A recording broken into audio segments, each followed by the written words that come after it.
अगला क्वेश्चन है आपका, भारत सरकार के निम्नलिखित में से कौन सा भुगतान बैंक का संचालन करता है। इंपॉर्टेंट क्वेश्चन है, क्वेश्चन पूछा गया है भारत सरकार के निम्नलिखित में से कौन सा जो है भुगतान बैंक का, क्वेश्चन पूछा जा रहा है भुगतान बैंक का संचालन करता है। पहला है आपका वित्तीय समावेशन विभाग, आपका दूसरा है लेखा संबंधी मामलों का विभाग, आर्थिक मामलों का विभाग या डाक विभाग। तो बताइए भारत सरकार के आपसे क्वेश्चन पूछा है निम्नलिखित में से कौन भुगतान बैंकों का संचालन करता है। ये क्वेश्चन सेलेक्टेड क्वेश्चन है तो आपको पता होना चाहिए। इसमें डाक विभाग आपका डी विकल्प के साथ आपका बिल्कुल करेक्ट जवाब हो जाएगा। इसमें डी विकल्प आपका करेक्ट जवाब होगा।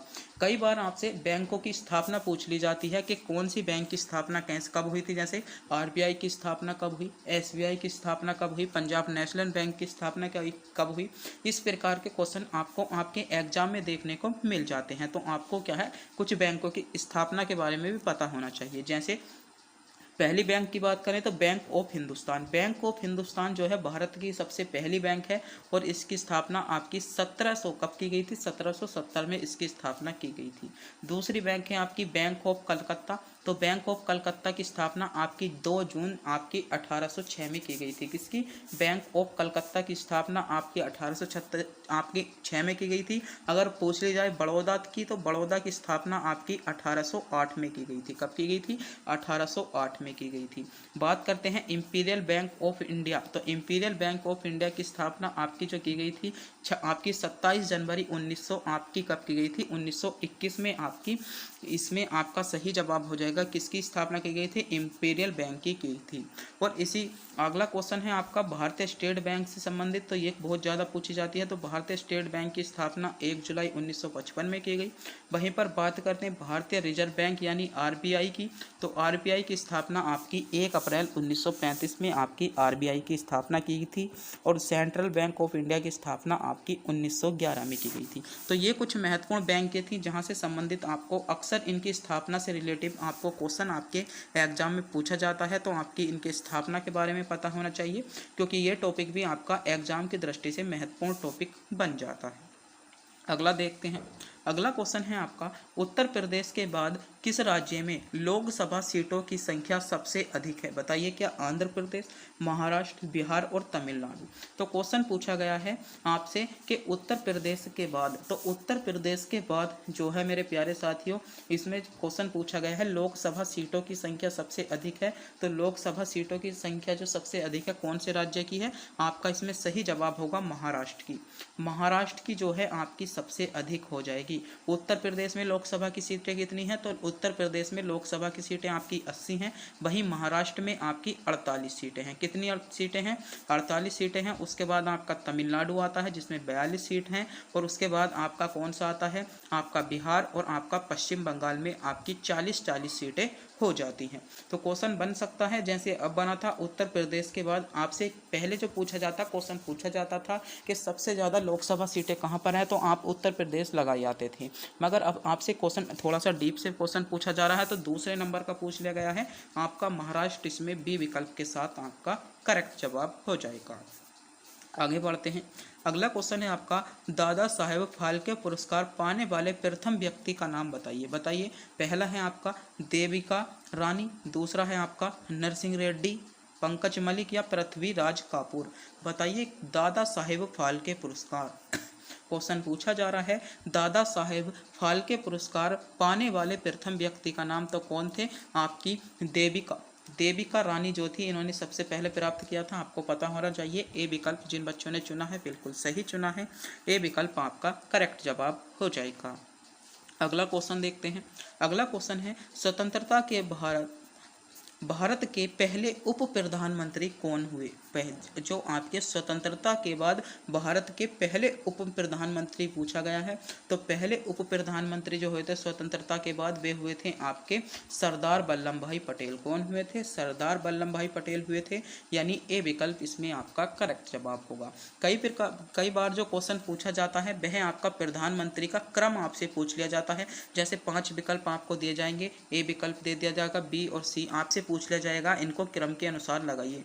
आजकल रीजनिंग में भी आपका जीएस पूछा जा रहा है आपसे, रीजनिंग में भी आपसे जीएस पूछा जा रहा है, रीजनिंग में भी जीएस को लगवा लेते हैं। तो आप क्या करेंगे, थोड़े ये प्रधानमंत्री हैं जो आपको इनके कालक्रम के अनुसार और आपको कौन से नंबर का प्रधान कौन है, आप प्रधानमंत्री कौन है आप इन्हें लगा सकते हैं। जैसे पहले कौन थे, तो पहले प्रधानमंत्री थे आपके पंडित जवाहरलाल नेहरू, जिनका शासनकाल आपका 15 अगस्त 1947 से 17 मई 1964 तक इनका शासनकाल रहा था। कई बार आपको एग्जाम में क्वेश्चन पूछ लिया जाता है। दूसरे प्रधानमंत्री थे आपके श्री गुलजारी लाल नंदा, इनका शासनकाल जो रहा था 17 मई 1964 से लेकर 9 जून 1964 रहा था। उसके बाद में इनका शासन काल 11 जनवरी 1966 से लेकर 24 जनवरी 1966 तक रहा था। तीसरे प्रधानमंत्री आ जाते हैं आपके श्री लाल बहादुर शास्त्री, इनका जो शासनकाल रहा था वह रहा था आपका 9 जून 1964 से आपका 11 जनवरी 1966 तक। तीसरे हैं आपके श्री मोरारजी देसाई, मोरारजी देसाई का जो शासनकाल था वह आपका था 24 मार्च 1977 से लेकर आपका 28 जुलाई 1979 तक। अगले थे आपके चौधरी चरण सिंह, जिनका शासनकाल आपका 28 जुलाई आपका 1979 से लेकर आपका 14 जनवरी आपका 80 तक इनका शासनकाल रहा था। छठे नंबर के थे आपके श्री राजीव गांधी, सातवें के थे आपके श्री पीवी आपके सिंह और आठवें नंबर के थे आपके श्री चंद्रशेखर। तो एक बार इनका क्रम देखेंगे। पहले हो जाएंगे आपके पंडित जवाहरलाल नेहरू, दूसरे प्रधानमंत्री थे गुलजारी लाल नंदा, तीसरे प्रधानमंत्री हैं आपके श्री लाल बहादुर शास्त्री, चौथे प्रधानमंत्री थे आपके श्री मोरारजी देसाई, पांचवें थे आपके चौधरी चरण सिंह, छठे थे आपके श्री राजीव गांधी, सातवें थे आपके पीवी आपके सिंह और आठवें थे आपके श्री चंद्रशेखर। कई बार ऐसे क्वेश्चन बनता है ना, जैसे आपसे पूछा जा सकता है सबसे पहले आपातकाल किस आपके भारत के जो प्रधानमंत्री के समय पर हुआ। जैसे कई बार क्वेश्चन पूछ लिया जाता है चीन और आपका जो भारत युद्ध हुआ था उस टाइम पर भारत के प्रधानमंत्री कौन थे, पाकिस्तान और जो भारत युद्ध हुआ था उस टाइम पर भारत के प्रधानमंत्री कौन थे। तो अगर आपको इनकी डेटों के बारे में पता होगा तो आप जज भी कर सकते हो, क्वेश्चनों को जज भी कर सकते हो। अगले जो प्रधानमंत्री थे पीवी नरसिम्हा राव और 10वें थे आपके एचडी देवगौड़ा, 11वें प्रधानमंत्री थे आपके इंदिरा कुमार गुरजाल और 12वें थे आपके अटल बिहारी वाजपेयी। 13वें की बात करें तो आपके डॉक्टर मनमोहन सिंह और 14वें थे आपके नरेंद्र मोदी, जो आपके 26 मई आपके 2014 से अब तक आपके प्रधानमंत्री हैं। तो ये कुछ आपके महत्वपूर्ण प्रधानमंत्री के कालक्रम थे। इनको आप क्या कर सकते, चैनल को सब्सक्राइब करें और अपने दोस्तों के पास वीडियो को शेयर जरूर कर दें। अगला क्वेश्चन है, नमक सत्याग्रह आंदोलन के लिए महात्मा गांधी ने लगभग कितनी दूरी तय की। पहला है आपका 350 मील, 400 मील, 241 मील या आपकी बताइए 123 मील। तो क्वेश्चन पूछा गया है जब नमक सत्याग्रह आंदोलन के लिए महात्मा गांधी ने लगभग कितनी दूरी तय की थी, तो आपकी कितनी दूरी थी, आपकी इसमें सही जवाब होगा 241 मील दूरी तय की थी, यानी सी विकल्प के साथ इसमें आपका करेक्ट जवाब हो जाएगा। कई बार आपको नमक सत्याग्रह से लेकर डिफरेंस प्रकार के क्वेश्चन पूछे जाते हैं और ये टॉपिक आपका एग्जाम की दृष्टि से बहुत ही ज़्यादा इंपॉर्टेंट बन जाता है।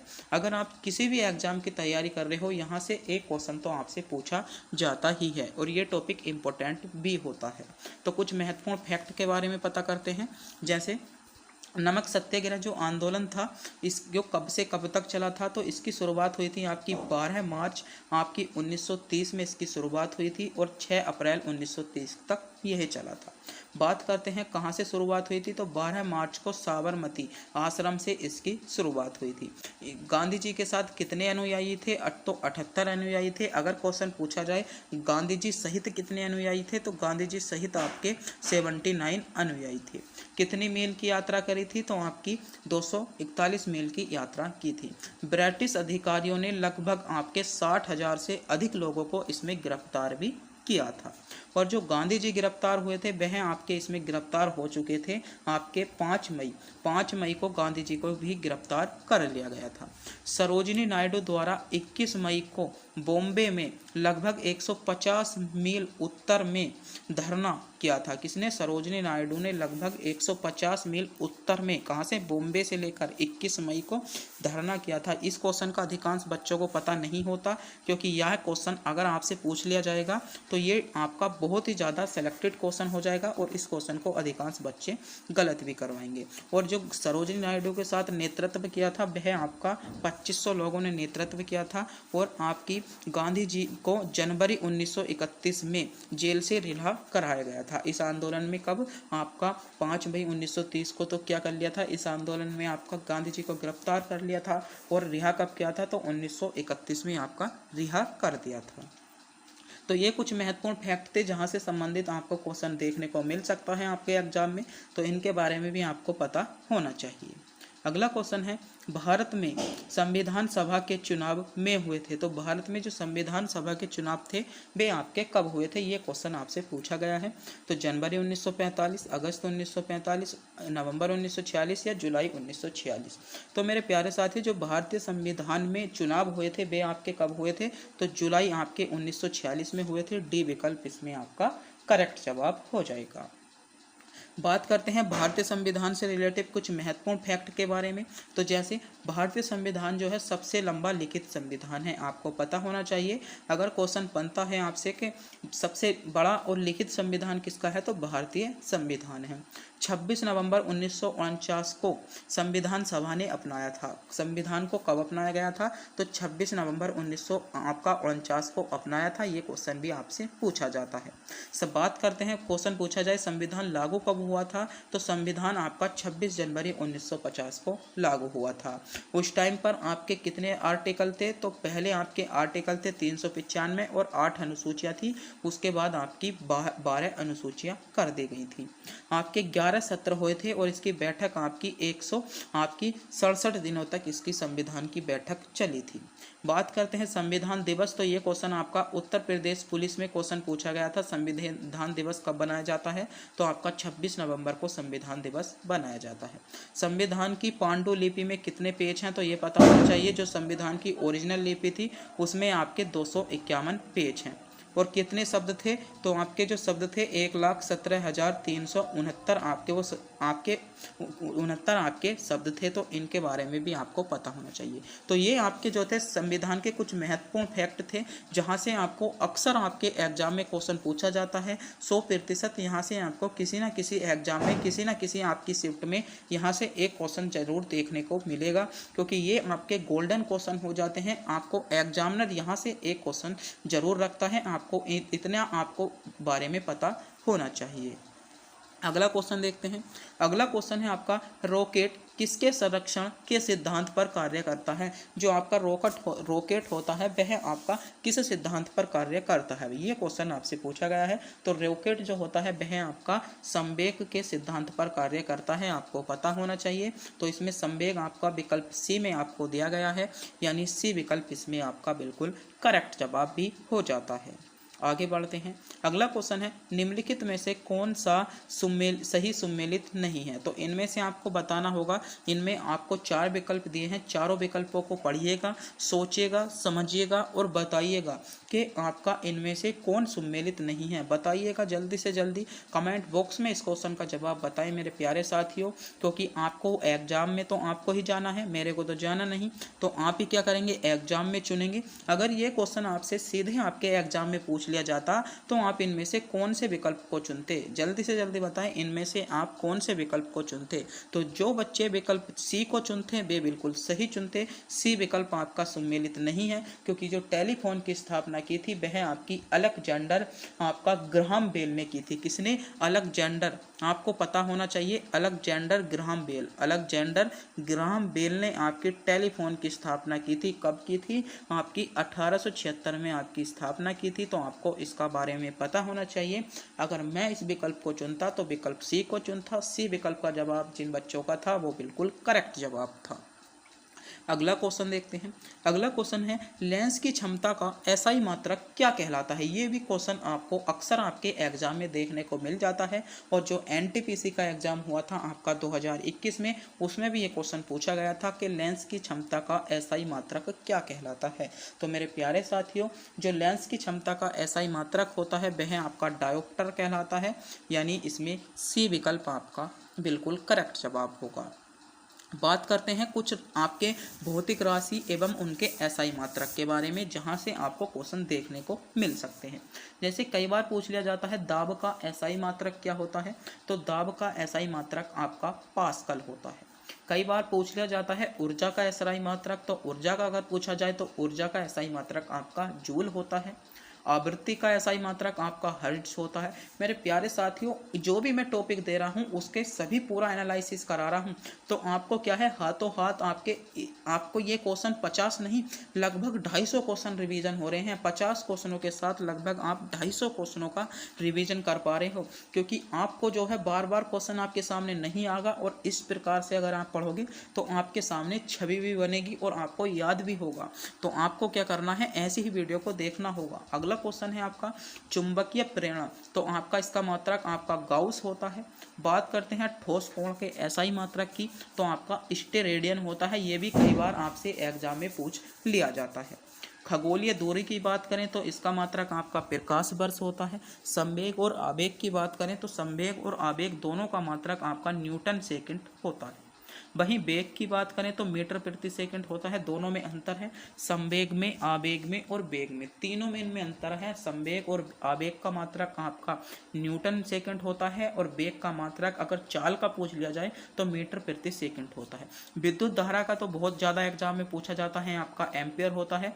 और अगर आप किसी पदार्थ का परिणाम चाहते हो तो उसका मात्रक आपका मोल होता है। तो ये कुछ जो थे आपके भौतिक राशि और उनके एसआई मात्रक थे। आप तो इनका स्क्रीनशॉट भी ले सकते हो, या आप नोट कर रहे हो नोट कर सकते हो। याद हो गए, वैसे तो आपको याद ही होंगे इतने, ये मात्रक तो याद सभी बच्चों को होते हैं। अगर कोई से में कन्फ्यूज हुए हैं तो उसको दोबारा दोहरा ले लीजिएगा, क्योंकि ये आपको याद हो जाएंगे। अगला क्वेश्चन है मनुष्य के निकट दृष्टि दोष क्या कहलाता है। ये क्वेश्चन आपके जो है कई बार क्वेश्चन पूछ लिए जाते हैं इस प्रकार के मनुष्य में निकट दृष्टि दोष। तो निकट दृष्टि दोष पहले तो आपको पता होना चाहिए, निकट दृष्टि दोष के उच्चारण के लिए कौन से लेंस का प्रयोग किया जाता है, तो निकट में क्या होता है, अवतल लेंस का प्रयोग होता है। एक ट्रिक बताऊंगा, अगर आपसे क्वेश्चन पूछा जाए दूर आपका दृष्टि दोष, तो दूर ऊ किस में आ रहा है, आपका उत्तर लेंस में आ रहा है, तो ऊ यानी दूर तो उत्तर लेंस में आ रहा है, आपका उत्तर लेंस में आपका दूर, जो उत्तर लेंस का प्रयोग होगा आपका दूर दृष्टि दोष में होगा, और निकट दृष्टि दोष में आपका किसका होगा, अवतल लेंस का प्रयोग होगा। क्वेश्चन पूछा गया था निकट दृष्टि दोष क्या कहलाता है, तो मायोपिया आपका कहलाता है, आपको पता होना चाहिए। बी विकल्प आपका इसमें करेक्ट जवाब होगा। अगला क्वेश्चन है आपका प्रथम पंचवर्षीय योजना किस मॉडल पर आधारित थी। तो रेलवे जो पूछता है वह इकोनॉमी से ज़्यादा क्वेश्चन पूछते हैं और आधुनिक इतिहास से ज़्यादा क्वेश्चन पूछते हैं। आपको इन दो टॉपिकों को कमज़ोर नहीं रखना है, एक तो इकोनॉमी से ज़्यादा क्वेश्चन पूछे जाते हैं और एक आधुनिक इतिहास से क्वेश्चन पूछे जाते हैं। तो प्रथम आपका किस पर था, आपका हेरोड डोमरा आपका मॉडल पर आधारित था। पहला ही विकल्प इसमें आपका करेक्ट जवाब है। अगला क्वेश्चन है विश्व की सबसे व्यस्त समुद्र मार्ग कौन सा है। तो विश्व का सबसे व्यस्त जो समुद्री मार्ग है वह है आपका उत्तरी आपका अटलांटिक समुद्र मार्ग, आपका सी विकल्प इसमें करेक्ट जवाब है। अगला क्वेश्चन है भारतीय संविधान की किस सूची में शिक्षा को रखा गया है। तो शिक्षा आपकी किस सूची में रखी गई है, तो शिक्षा आपकी समवर्ती सूची में रखी गई है, आपको पता होना चाहिए। समवर्ती सूची आपका करेक्ट जवाब होगा। कई बार विकल्प जो है आप टाइपिंग करने में थोड़ी सी मिस्टेक हो जाती है, जैसे इसमें बी विकल्प आपका नीचे हो गया, सी विकल्प ऊपर हो गया, तो ऐसे ध्यान ना दीजिएगा, क्योंकि आपको सही जवाब इसमें समवर्ती सूची ही आपका होगा। अगला क्वेश्चन है लखनऊ कढ़ाई को किस पारंपरिक कला के लिए प्रसिद्ध है। तो लखनऊ कढ़ाई जो है वह आपकी चिकनकारी कृत्य के लिए प्रसिद्ध है, आपका इसमें सी विकल्प आपका करेक्ट जवाब है। आगे बढ़ते हैं। अगला क्वेश्चन जो है इंपॉर्टेंट क्वेश्चन है साधारण नमक का रासायनिक सूत्र क्या है। तो साधारण नमक का जो रासायनिक सूत्र होता है NaCl आपका साधारण नमक का रासायनिक सूत्र होता है, आपको पता होना चाहिए, यानी डी विकल्प इसमें आपका करेक्ट जवाब होगा। बात करते हैं कुछ महत्वपूर्ण रासायनिक सूत्रों के बारे में और उनके रासायनिक नामों के बारे में, और उनसे क्या क्या किस प्रकार से क्वेश्चन पूछे जाते हैं। जैसे क्वेश्चन पूछा जाए जिप्सम का आपका सूत्र, जिप्सम का आपका रासायनिक नाम पूछ लिया जाए तो सोडियम क्लोराइड आपका जिप्सम का रासायनिक नाम होता रहा है, और सूत्र जो होता है CaSO4 आपका 2H2O जो होता है आपका जिप्सम का आपका रासायनिक सूत्र होता है। ये 2 जो है यहाँ पर बड़ा है, आपको ध्यान रखना है, ये थोड़ी सी मिस्टेक थी यहाँ पर। धावन सोडे का जो रासायनिक नाम होता है आपका सोडियम कार्बोनेट होता है। Na2CO3 इसका सूत्र होता है। ब्लीचिंग पाउडर की बात करें तो कैल्शियम हाइपोक्लोराइड आपका इसका रासायनिक नाम हो जाएगा और CaLO2 इसका आपका क्या होगा, रासायनिक सूत्र होगा। ये जो टॉपिक है आपका क्या इसके लिए, आपका ग्रुप डी के लिए इंपॉर्टेंट क्वेश्चन है, क्योंकि यहाँ से ग्रुप डी से बहुत ज़्यादा क्वेश्चन बनते हैं। बुझे हुए चूने की बात कर लें तो CaO आपका इसका रासायनिक आपका और कैल्शियम हाइड्रोक्साइड। गंधक का आपको सल्फ्यूरिक अम्ल बोलते हैं, H2SO4 रासायनिक सूत्र होता है। आपका सिरकों को एसिटिक अम्ल या तनु विलयन बोलते हैं, आपका CH3COOH आपका रासायनिक सूत्र होता है। आयोडोफ्राम आपका डाई आयोडोमेथेन होता है, यानी CHI3 इसका रासायनिक सूत्र होता है। आगे बढ़ते हैं। अगला क्वेश्चन पूछा गया है, जापान की मुद्रा आपको बतानी है। जापान की मुद्रा क्या है, तो सभी को पता होगा येन जापान की मुद्रा होती है।